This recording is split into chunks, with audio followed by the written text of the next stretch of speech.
Okay. So, as I was stating, so he is known as the father of the common school system. He was actually born in a small town called Franklin in the southwest of Boston, Massachusetts.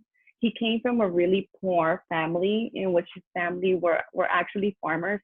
So back in the days, farming was something big. It was probably their only focus, and education wasn't probably one of the major things that they focused on. So that being said, he was a male and he carried the weight of having to be a farmer, and education wasn't mainly something that was actually big for him. So he had limited access to education. So actually, he was only able to receive 6 weeks per year of school education. So out of 52 weeks of the whole year, he didn't receive enough education. And that was from the age in which he was 10 to 20. At the age of 20, actually, he enrolled to Brown University as a sophomore class in which he was able to graduate as a valedictorian and receive a law degree. And from there on out, he started to work in which was for a certain amount of time in the law. One of the biggest accomplishments he did was in which he helped illness people, and he started to build hospitals for them. After that, he moved on to what was being elected as a Senate of the Massachusetts, and that's when he started to go into a deeper end of education. That's when he was started to branch out of what was law and go into education, and that's where he created the first public school system. Um,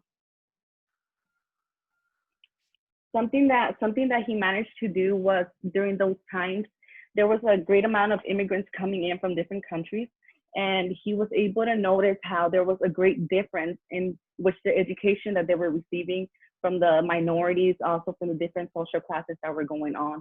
So what he did is he actually went around to different towns and he started to study and observe how teachers would educate the students, and he noticed that they were being educated wrongful, and it wasn't the best education that they were receiving. And the problem wasn't that the teachers wanted to educate them that way. It was the fact that they were not trained professionally for them to be able to educate them and give them the education that they needed. So he developed principles of education. There were 6 principles of education that he focused on, and he was able to use these principles to be able to create this system in which he wanted to unify what was education, the government, and he wanted to bring it together in a way for education to be able to be equally for everybody. So that was his goal, to unify the education, to provide education to everybody, not just only a certain amount of people. Something that he mentioned was how immigrants came from a different place, but what he wanted to do was make them a part of the American society. Not only the fact that they came from a different place was going to make them different, but he was like, okay, you know what? They can actually help and benefit this country.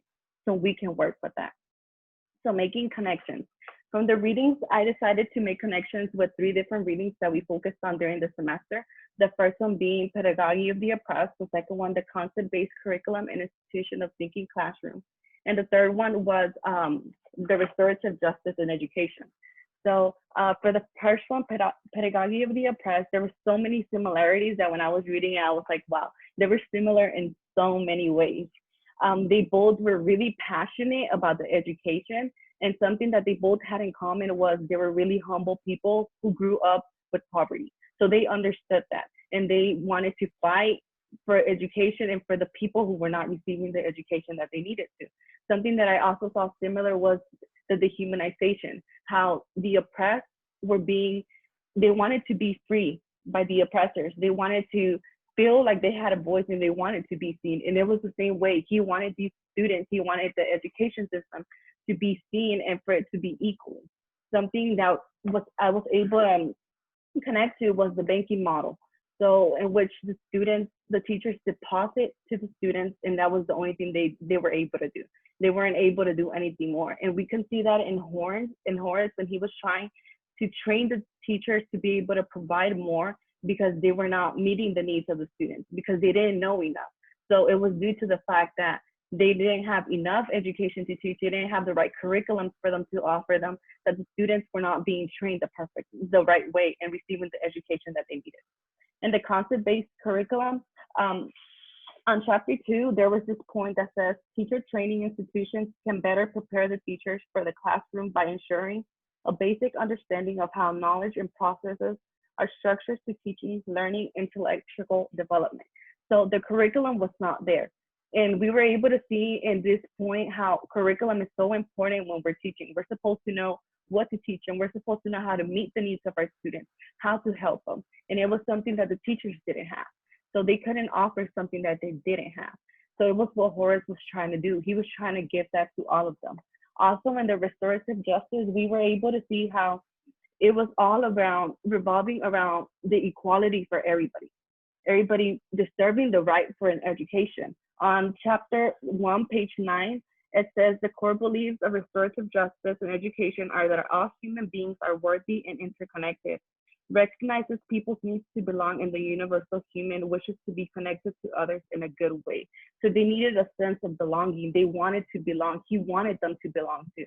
And we can reference this back to the immigrants as well. He wanted them to belong and to be a part of the community, a part of the country.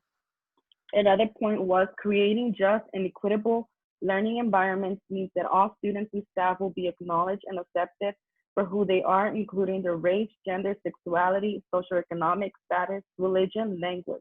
Everyone should have the opportunity to participate in providing and receiving resources and support for their own and other learning experiences so they can teach each other experiences life of its fullest extent.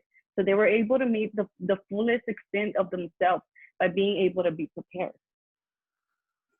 So how do we meet the needs of our learners in this space?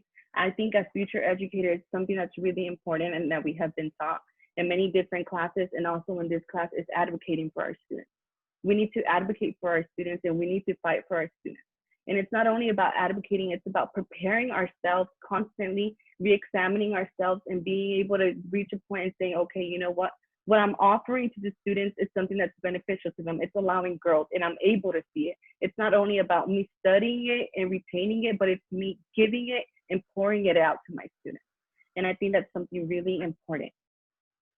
So I added some of the famous quotes. One that really spoke to me was, education is thus provided in schools embracing children of all religious, social, and ethnic backgrounds. It starts by accepting the differences around us.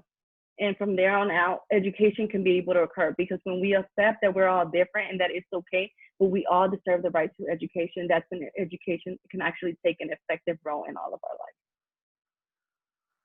lives. And those are my references. And that's all. Any questions or comments? Yes. Nicely done. Leslie, when you're finished or when you're comfortable, you go ahead and you can stop your recording. Let us know when you've stopped and we'll go from there. Thank you. Okay.